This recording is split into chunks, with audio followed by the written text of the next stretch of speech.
Jumbo, and good morning, everyone. Welcome to the last two-part episode of our first expedition in Africa, where I am Safari Mack, your guide and host, helping you make connections to the wild. Today, we will end our first expedition in Africa with the first part of one of the most iconic of all African animals, the African lion. This creature truly has a special place in my heart, as it is my spiritual animal, and there's another reason, but we'll get into that later in the video. If you're new to my series, welcome. But with that said, let's just begin our final part in Africa with the African lion. Let's start off with the family and history. As mentioned in the tiger episode during our expedition in Asia, the earliest cat ancestor was a creature called Polarius lemonensis, which was a creature that evolved around 25 million years ago and is the earliest ancestor of all cats, from the big cats to the little cats. Now, for lions, though, their story is different. After evolving somewhere around 2 million years ago, they spread from Africa to Europe to Asia, even making it into North America and part of Central America. Now, the earliest interactions with lions that human history has ever known would be way back around 30,000 to 20,000, basically back during the previous ice ages, where they were recorded in art, though these were not African lions, but instead extinct cave lions. But a pretty impressive lion would be the American lion, or Panthera atrox, which was a creature that was 25% bigger than today's African lions and were hunters of mammoth, woolly rhino, giant camel, and many other prehistoric creatures. They were even thought to be the biggest predator to the American buffalo. Of course, they would become extinct roughly around 10,000 years ago and would leave America, to where at one point they would only be found in Europe, Asia, and Africa. But as time passed and human society began to rise, European lions would become extinct, and today we would only find lions in Africa, as well as a very small population of Asiatic lions in India. But we'll get to them at a later time in part 2. Let's continue. Their habitat and lifestyle. For a lion, their kingdom consists of grassy plains and open woodlands that we call savannas. Now, being the most social of all cats, lions tend to live in family groups called prides, where they can range from as little as maybe 5 to as many as 13. Some lion prides have even been recorded with 35 lions living in one pride. However, that's a kind of a really rare phenomenon based on how well the habitat around them can support them.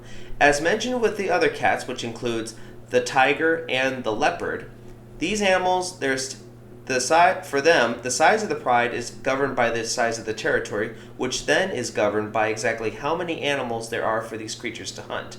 A typical pride, though, is usually around maybe 6 to 7 lionesses and their offspring.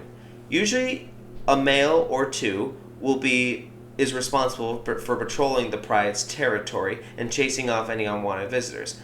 That's right. What we used to think way back in the earliest days of male lions being in charge of the pride, that's not really true anymore. More recent studies have found that males are more like the great defenders. They're the protectors of a pride's territory. And it'll explain a couple of other things about why males do this and why lionesses allow that. But we'll get to that a little later. So typically, a pride is consisted of a tight-knit female family group. They are sisters, they are cousins, they are nieces, they're aunts, they're grandmas. You name it, a whole family. All the females are related. The males cannot be related, as it would cause inbreeding. Typically, a female gives birth around to 3 to 4 cubs, but before she goes to give birth, she actually leaves the pride to give birth quietly. Then she's on her own to start raising the young until the cubs themselves are roughly around 4 to 6 weeks old. And that's when she introduces them to the rest of the females, as well as to their father. Now, and there's a big reason why she leaves. If a new male takes over the pride, and if she comes back with the original male's cubs, the new male will kill the original male's cubs, thus causing her to come into heat again or be ready to breed again, and thus it starts all over again. So it's not exactly fair, but the reason for this is that male lions view cubs of the previous males as competition. Even younger males, even if they were like adolescents, he sees them as a threat and he will drive them out of the pride. But let's say it's just their father. He'll still do the same thing. Eventually, male cubs around 2 to 3 years will have to leave the pride forever and go off on their own to find their own prides to take over and to find food. Speaking of food, let's see what's for dinner. For a lion, nothing satisfies their appetite than meat.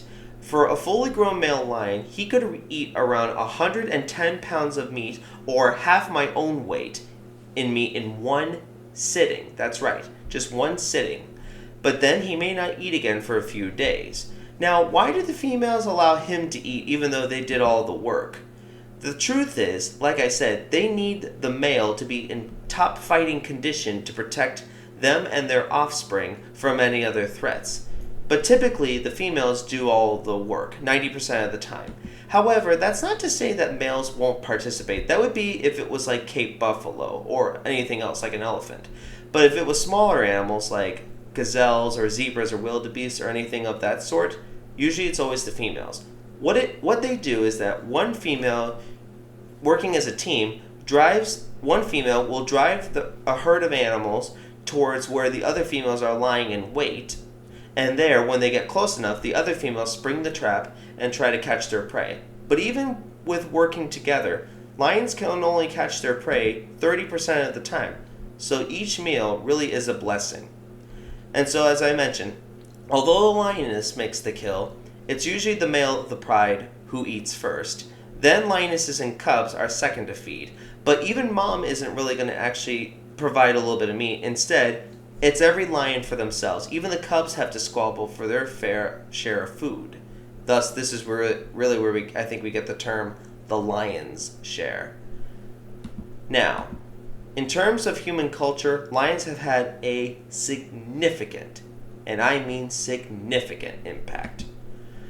From the early carvings of ancient civilizations such as ancient Greece or Mesopotamia or other places where humans and lions once coexisted, they became an icon. They've even been revered in mythical stories and even been seen fighting along gladiators in Rome's Colosseum.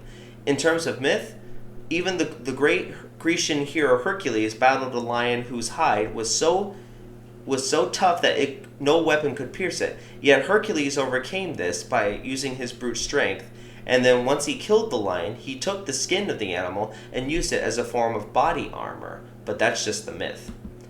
The lion has even been immortalized in the stars, becoming the astrological sign of Leo, which I am a proud Leo, as my birthday is August 2nd.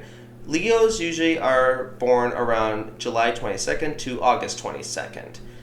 And so if you're a Leo in that time, happy birthday. But in African culture, white lions, because they are so rare, they were once seen as messengers from creators to the mortals, sharing all different kinds of secrets that shamans used in the villages way back in the day. Well, ladies and gentlemen, I'm afraid that's all the time I have for part 1 of The African Lion. But if you're new, as I've said, be sure to hit the like and subscribe button so you can stay tuned in for more information. Check out my Facebook page. Send me an email if you have questions. And until then, as always, this is Safari Mack, and I'll see you out there in the wilds of Africa.